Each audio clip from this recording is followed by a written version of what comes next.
Hey everybody, I have a real fun video today. $15 Goodwill corner hutch. I don't have a lot of storage in my house.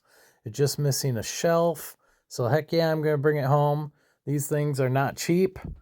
$200 to $2,000 and they go north from there. I've seen them very expensive. So nothing's wrong with this thing. It just needs a good cleaning up. My question for you, leave a comment. Should I stain it or should I leave it? I kind of like the color it's at. It's fine. It's natural. That way, when I add this shelf, you can't even tell it's not original. So anyway, yeah, I have some leftover pallet wood. It's never square, so I go ahead and run it through my circular saw, each edge. Get it a little straighter. Still need to run it through my planer. And once I run it through my planer, it's looking pretty square. I just need the edges to butt up together. I don't care if it's bowed on the top or bottom. You're not going to tell once it's inside the hutch. And I'm not flipping it, so it doesn't have to be perfect. Just something to suit my needs. A little extra storage, something where to put pens and paper and a few kitchen items. So here I'm measuring everything out, making sure I have enough wood. Then I can go ahead and try to make the edges a little bit more square with my jointer. And as you can see, my jointer pusher is behind my guardrail because it's actually running out of rubber. It's pretty slippery itself, so I do better just pushing it through by hand. I'm checking the edge, making sure it's getting straight. So I usually run it through on one side, and then I flip the board and run it through the opposite way on the other side, making sure putting even pressure through so it doesn't chip off. It'll take some big bites out of that if you're not putting pressure on it the whole time through.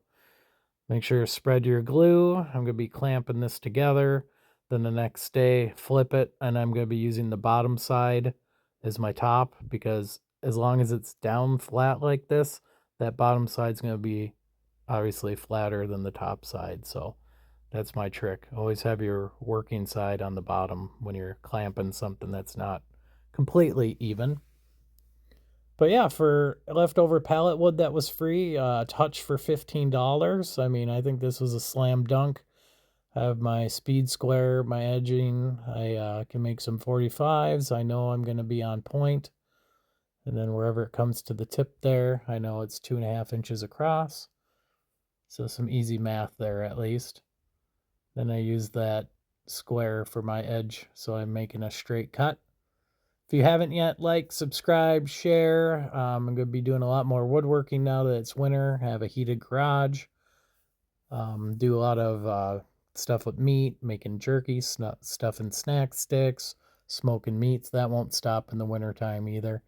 Been doing a lot of small engine work recently. I've gotten quite a few small engine carbs I've had to replace and redid a chainsaw, lawnmower, inboard, outboard motor, carburetor, both of those. So yeah, kind of a variety of a little bit of everything. DIY, anything that needs to be done around the house, house maintenance, all that good stuff. So making that final top cut. And then I ended up having to use a Craig jig to put holes in the bottom corner so I can put that in the hutch. Screws are what holding it together to the hutch itself. If you don't have a Craig jig, you can just get a drill bit in there and do it at an angle. I haven't had any problems doing that before I had a Craig jig. Then a little bit of sanding. And again, I didn't even stain this. If you think I should, though, let me know. Pretty raw, the wood, so I think it'll take a stain pretty well. And here's the finished product. And I think for 15 bucks, it's just what I wanted. So hopefully you like it. Get something out of that video. I just want to tell you, save some money. Check out your local Goodwills, thrift stores. You never know what you're going to see. I check mine out often, not for flipping, but just stuff for me. Thanks for watching.